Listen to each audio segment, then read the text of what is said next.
So let's begin today's live. Today's live is dedicated to 4 strategies that may work in current migration to Australia in 2026-2027 program year. First of all, let me begin with introducing myself. My name is Yulia Moiseeva. I'm a registered migration agent. I'm also an admitted lawyer in Queensland, and my practice is located on the Gold Coast, Queensland. We are assisting people with all visas except protection and refugee, and I have a team of 2 migration agents and supporting staff. So we are catering for a variety of visas, and we've been doing it for 16 years. So I would like to share my knowledge with you and suggest the opportunities that may emerge in 2026. So first of all, let me briefly indicate how this stream is going to work. So first, I'm going to be talking a little bit about 4 strategies, what will be possible mistakes people make when they starting migration process. Then I will be able to answer the questions, and after that we will run giveaway, which will be dedicated to free 30-minute consultation with myself personally about obviously a quick strategy for your case. So stay tuned and let's begin. So quickly about 4 strategies in migration space to migrate to Australia in 2026-2027. First of all, known and mostly desired subclass 189 visa, independent skilled visa, where the current quotas and focus are on health industry, on construction industry, and on education mainly. However, we have variety of occupations in the occupation list. When and if you're thinking about considering 189 visa, my suggestion to you would be to consider our info pack for quick and free assessment whether you will be eligible for your case. Then, once you understand how it works, the other strategy is to have a look at current and previous rounds for 189 visa to see how your particular occupation is performing. So whether it's been any invitations to date, what sort of realistic points the occupation may attract, and whether you can collect those points. So this is your starting point for 189 visa. It's an independent visa, PR, and once selected and once the visa is obtained, you will have all rights to live in Australia anywhere you like. You will have work rights, have access to Medicare. So in terms of current program year, the independent visa is still performing all right. And next round is scheduled for end of September 2026. So if you find your occupation in the list of occupation and this occupation is performing well, so your next move will be to quickly check and decide whether you would like to sit your English test quick enough and get the skill assessment quick enough to put your expression of interest in the queue and see whether it's going to bring you any results. So in this case, you really need to move on quick enough. The next possible visas within skilled stream, which also can be applicable for anyone from migration list, will be 190 state-sponsored PR. So the same, I would say, rights as 189, though this visa is going to be linked to a state territory where you obtain your sponsorship. And this visa will allow you to also come to Australia, work, get access to Medicare. So 190 visa is state and territory selected. So at this moment of time, we're waiting for quotas to be released.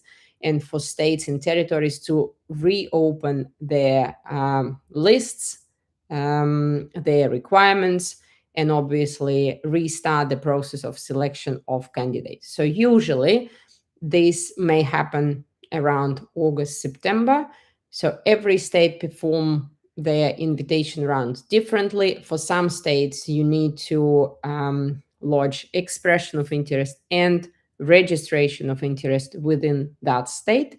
So carefully check the criteria of each state where your occupation can be available, and then see if this visa will be a good fit for your circumstances. Don't forget that this visa will add additional 5 points into overall points system just because you are selecting this type of visa and you are ready to commit to a state territory that is going to be sponsoring you. So that's also a good strategy to run 189 case and 190 case together if you're aiming for permanent residency. Another visa within skills stream point tested is 491 regional provisional visa that leads to permanent residency through usually 191 visa when all the requirements are satisfied. So for this visa, unfortunately, for current program year 2026-2027, we see that department allocated less places, which means that this visa will have less quota, and each and every state will be distributing those quotas based on their requirements and wishes. In general, if we're talking about 491 visa, it used to be good opportunity for people who are lacking points, because this visa adds 15 points to your case, and it was an opportunity in variety of regional areas to attract those candidates. Unfortunately, these days are gone for 2026-2027 because of narrow quota, and watching what states are allocating to onshore and offshore applicants, likely this 491 visa will be more relevant to people who are already in Australia and living and working in the state rather than for people who are overseas. So watch this space, because if you're going to be relying only on 491 visa in the current program year, it may not be a good choice simply because of lack of places available. I will be running the specific live dedicated to skilled visas, so you will be able to join this live and pretty much know more in-depth knowledge about this type of visas and what sort of strategies available for current program year. Let's move on to strategy number 2, where you will have to find a sponsor company from Australia who will be ready to offer full-time position and offer support for sponsorship and nomination. So it's employer-sponsored visa. Usually the very common option to start with a person who found the employer and the employer wants to bring this person to Australia is going to be 482 visa. So 482 visa, it's temporary visa that will allow the applicant to be in Australia for up to 4 years and then potentially have pathway to permanent residency through 186 visa. 186 visa have a limitation to apply under 45 years of age. So the last chance to apply is 44 inclusive. And these visas are getting more and more popular where skilled migration is not working. In 2024-2025 program year, more than 130,000 of those visas were granted. So it's a huge number. And for this visa, we saw the statistic where people were in Australia and, for example, they undergo study, they have graduate visa, but for some reason their occupation may not be in the priority list or may be taken off state sponsorship list. Therefore, it's crucial for them to find the employer, and then they transit to 482 or 186 direct entry as an example. So advantages of being in Australia will allow you to have more opportunities to try and find employment relevant to your occupation. And obviously then when you're performing well, you will be able to talk about sponsorship with your employer. So 186 visa has two streams. TR, where it's a transition from 482 visa after 2 years of working for sponsor. Or we have 186 direct entry option, where pretty much you're skipping the step of 482 visa and you're going and applying straight into direct entry, where you already have skill assessment, relevant occupation, and up to at least 3 years of full-time work experience after skill deemed date in your occupation. So for 186 direct entry, it's a visa for established professionals, and you don't have to be in Australia to apply for this visa. It's under negotiation between you and your employer if you decide to apply for 186 direct entry and everybody is eligible. So 186 will be having more places in 2026, 2027. So department is pretty much pushing the employers to consider skilled workers instead of giving skilled workers an opportunity to apply for 190, 491, because a lot of people are not coming quick enough to Australia and are not linked to employment. And again, that shows that skilled migration without any links to employer is not working well for the country. Hence, the department is pushing the opportunities in the employer-sponsored space. So number 3 strategy is and can be still student visa. However, I would like to note that department changed the age limit for graduate visas. So people who are coming to study and then to consider progression to graduate visa and then skilled visa as an example will have to finish their study by the age of 35 on the normal vocational study, bachelor degree or master degree. So there is an age limit. If the applicant and visa holders will be over 36, then the only way to get to graduate visa will be to complete master's by research or PhD degrees. So mind the age limits when you're looking at student visa. Mind obviously the financial obligations, because when the students are coming, they pay for insurance, they pay for tuition, they pay for living, and obviously if they're coming with family and school age children or children age of kindergarten, you pay for all of it out of your pocket. So this pathway may not be for everyone, and department at the moment are strengthening this pathway and selecting carefully through the universities, through genuine student criteria to understand whether this particular student has genuine intention to study in Australia.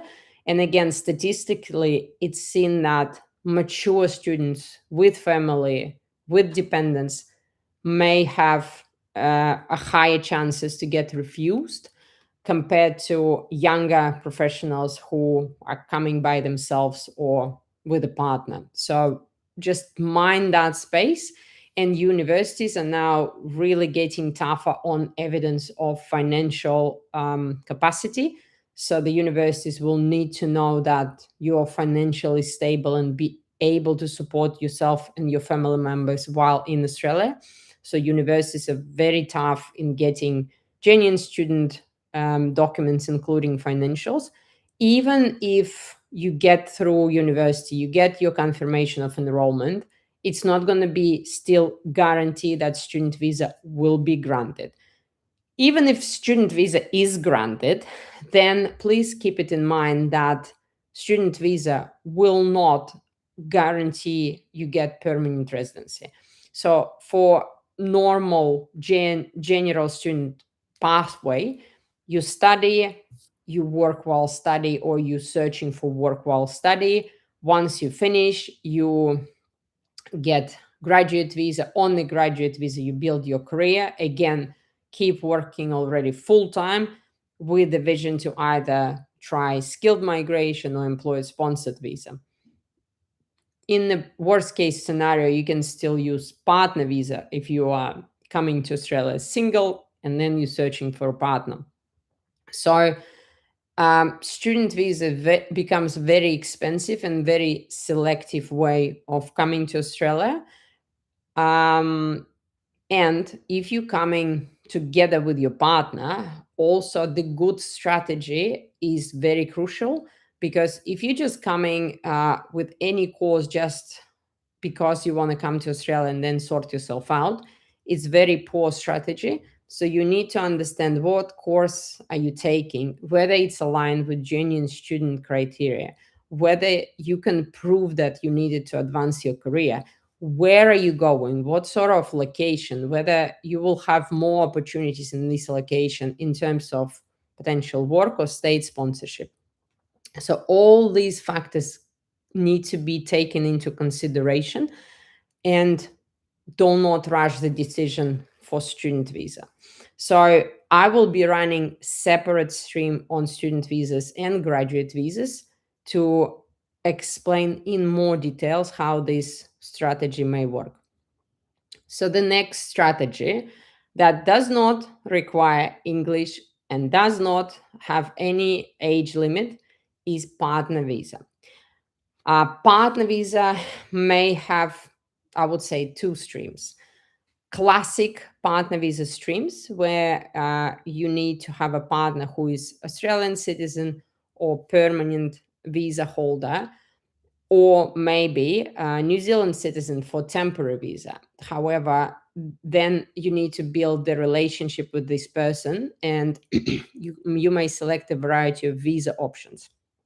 The other potential stream is where you meet a person who is on temporary visa themselves. Say they may be on employer-sponsored temporary visa, and then you can potentially arrange subsequent visa to attach to their application. Obviously, you will have to build this strong relationship evidence. And once allowed, then you become a partner for this temporary visa holder. And then you can go together through a variety of visa options, and you can be a partner and get permanent residency with your partner as a secondary visa applicant. So that's different approaches.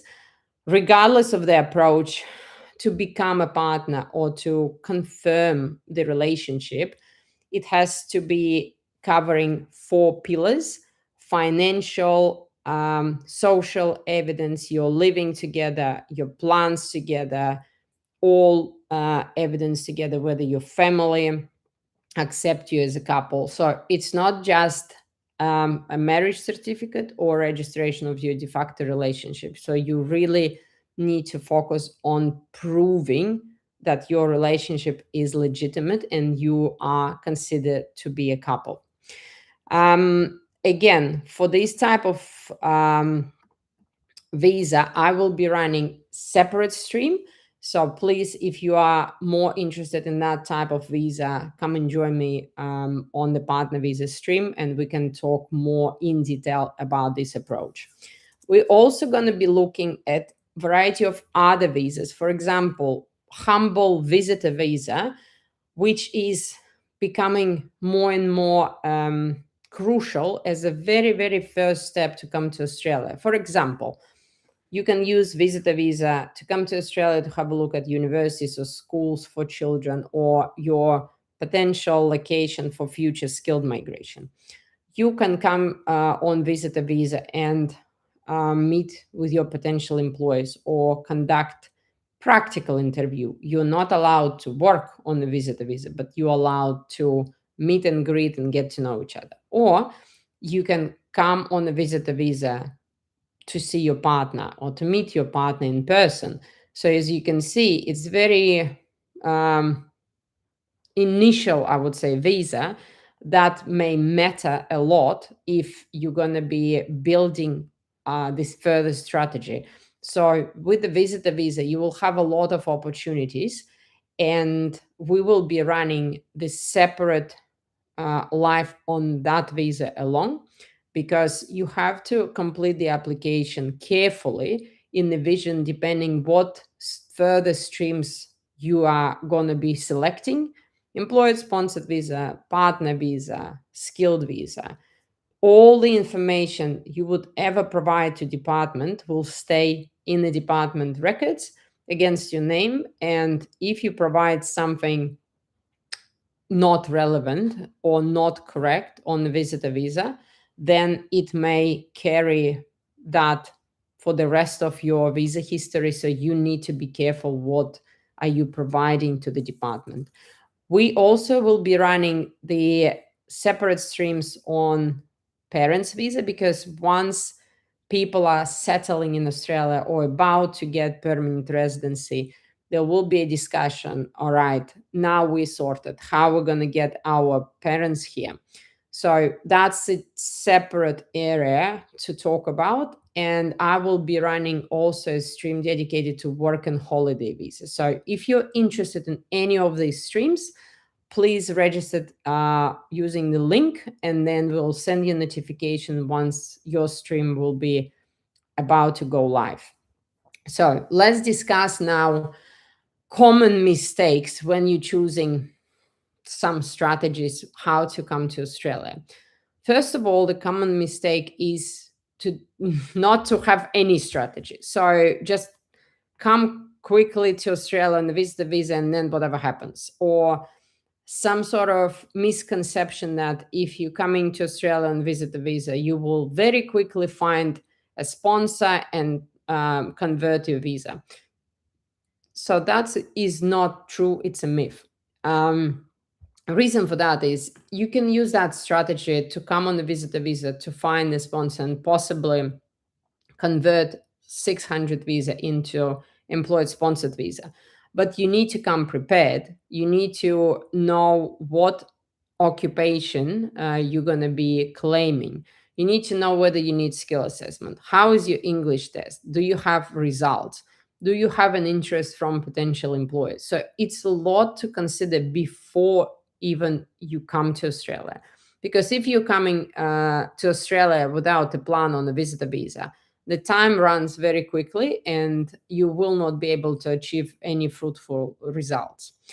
So another possible mistake is not to assess your chances realistically. So a lot of people, again, thinking that everything is quick in Australia and Australia will release the visas, in the blink of an eye. That's not going to happen. Australia never been a country of mass migration.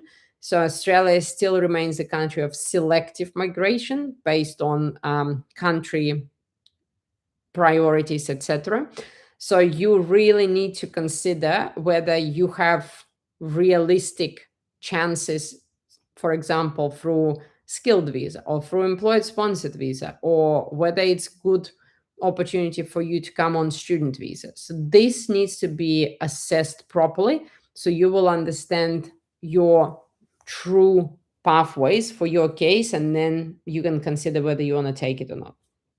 Then another misconception, if people are focusing on one visa as an example, okay, we'll get student visa done now. Once we're in Australia, then we're going to be thinking what's going to be next. So it's a wrong strategy, because first of all, student visa will cost you a lot, and it's worth having a really good discussion what sort of course and location to choose and what's going to be strategy for the next steps.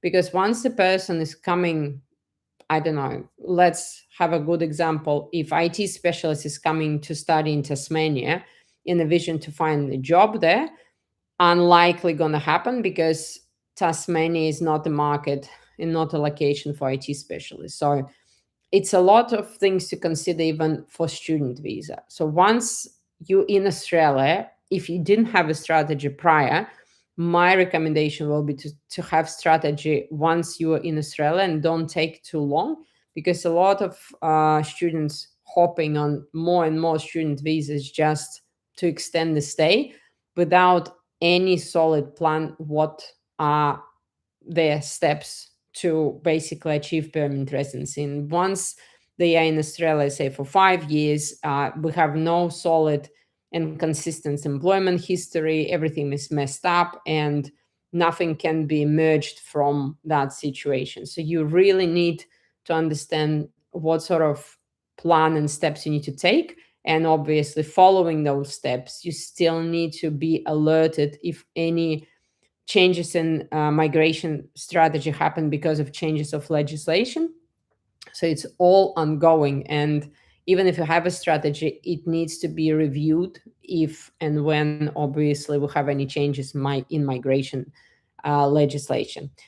Another misconception is to take English courses or get tourist visa and then hop on student visa. So there is no possibility anymore based on current legislation to transfer from visitor visa to student visa, because the legislation does not allow that anymore. In terms of ELICA's English course, it may be a strategy for a young professional who just finished school and, for example, taking a gap year to understand what sort of career they would like to take. But rarely, ELICA's study will be approved for a family of 2 adults, main applicant in the age of, I don't know, 39, 2 kids, and the whole family is trying to come on ELICA's student visa, because department is well aware that people are paying less for study, obviously, when they are doing English course, but at the same time, it opens the potential opportunities for any further migrations. So department will be looking really, really careful on those cases. And the chances of rejections are real, because department will find it not economically viable for a big family to come and study English in Australia, where English can be studied and taught online this day and age very easily. So keep that all in mind. And at this moment of time, I will be ready to answer your questions, which we have in the chat. Just a reminder that once the questions will be answered, we will run our giveaway, where any comment will be placed in the randomizer. And then with that, we're going to be able to release the winner. Once we'll have the winner will have to contact us to arrange the consultation with me personally. And it's going to be 30 minutes consultation dedicated to your situation and your questions. So let me have a look at questions we have. I'm 35-year-old and work as a math teacher. What visa options are available for me? IELTS 5. So in terms of math teacher, if you are a school teacher, primary, secondary school teacher, IELTS 5 will not be sufficient to have skill assessment. So teachers' occupation is really in high demand and priority occupation in terms of selection and processing, so which is a good thing. In terms of skill assessment in this occupation, you will have to make sure that you satisfy the requirements of skill assessment authority, where it's going to be IELTS academic requirements compulsory, where some section will be 7, some section will be 8. So have a good look at the skill assessment authority website dedicated to teachers to confirm it's going to be only IELTS academic, I repeat, and pretty much once you nail English test, then the process will be easier for you. But with IELTS 5, it's not going to be any option in these circumstances. Greetings. My name is Omunye Samuel from Uganda in Africa. Can you please tell me more about migration in Australia? I'm interested in process. So, Samuel, I just ran through the 4 strategies that may be applicable for pretty much anyone.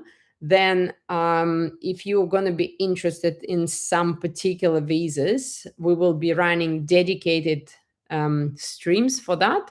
You can register for upcoming sessions, and then you can listen to what are other options available in more details.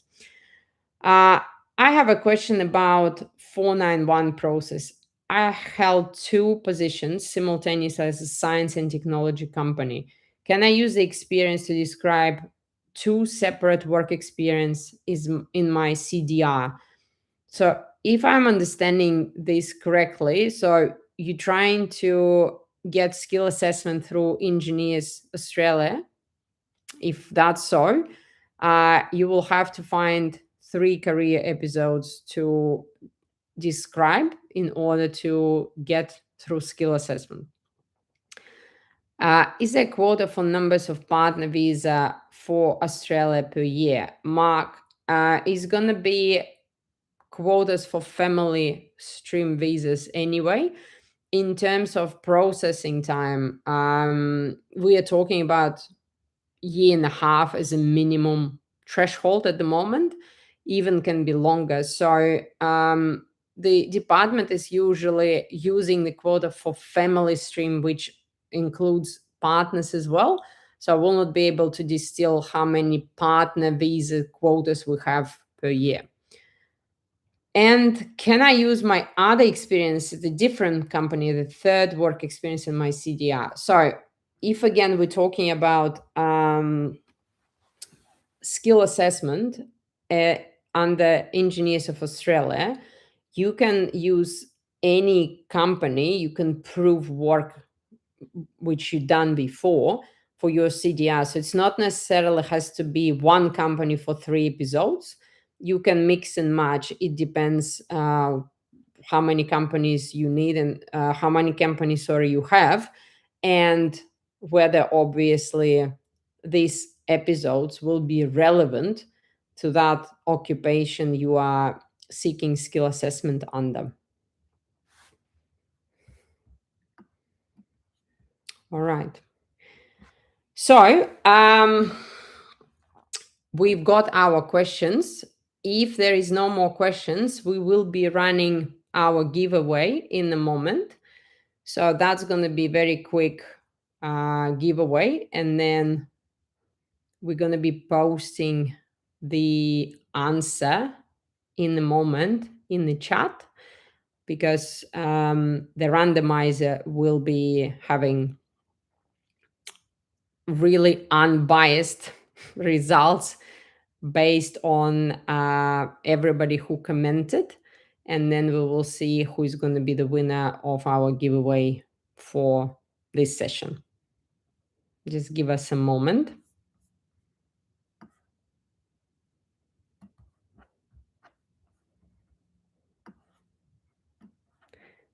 Once we're going to be posting that,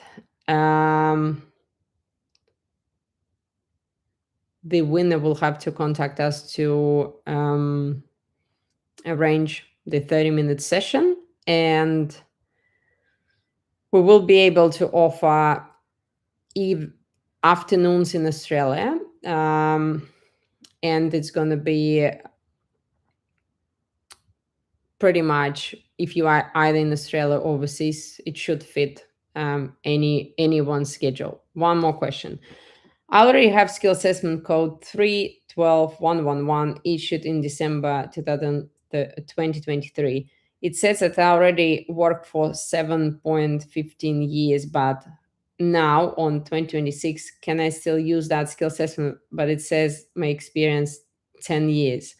So really it depends on your evidence. And if you're saying that 7 years of work experience is after your skill deem date, so you need to then carefully have a look whether you can cover all those years with appropriate evidence of your work experience, such as taxation records, superannuation records, reference letters, and pay slips. Sometimes department even ask for bank statements to confirm that you actually received the salary, so be careful on that. And as long as your skill assessment is still valid, so maximum validity is 3 years, so check your skill assessment whether it's valid for 2 years or 3. And if it's valid for 3, you can still have time until December 2026. If you're aiming to renew it, my suggestion is to renew it before it expires. And then again, you will have to confirm what sort of evidence of your work you can provide in order to claim all these works towards points. So, Samuel, I have experience in hotel industry here in Africa. Can this get quick sponsorship on the field, or do my academic paper here matters? Look, for hotel industry experience, it's such a variety of occupations. So it can be hotel manager, it can be restaurant manager, and in managerial occupations, the employers would like to obviously see the skills before anything can be offered. And our giveaway results ended with you, Samuel, winning the consultation. So I guess it's going to be very handy for us then to arrange the session with you, where you will be able to give us all the background information about yourself. So please contact us on our email. Just a moment. And we will be able to offer you time and date for the consultation. And then we will be able to request certain documents from you to discuss your visa options. So congratulations, Samuel, once again. Our email address is released. So you will have to contact us, claim your prize, and then we will arrange it at the convenient time. So one more question in the chat for now. I'm on 485 visa. Should I leave Australia for 1 day to reapply for student visa? And should I provide bank details from country where I'm applying from? So correct, you cannot apply from your 485 visa into student visa while in Australia. You have to leave Australia to apply. Be careful what country you're going to be leaving and applying from, because some of the countries may require you to undergo biometrics, and some countries doesn't have biometrics facility. When you come to Australia, if biometrics is required, you can request completion of biometrics in Australia, and they give you instructions. Otherwise, you need to be careful justifying why you need your student visa again. Specifically, if you already studied in Australia before, then you went on 485 visa, then whatever happens within these 3 years, then why you need to study again, because department will be carefully looking at your GS, genuine student statement, and then you can come back on 485 visa, try to arrange bridging visa associated with student visa, and then stay and wait for your decision. In regards to bank details, so you will, if you're talking about bank statement and evidence of finances, this can be provided from any country. So you need to provide minimum required as per Department of Home Affairs guidelines.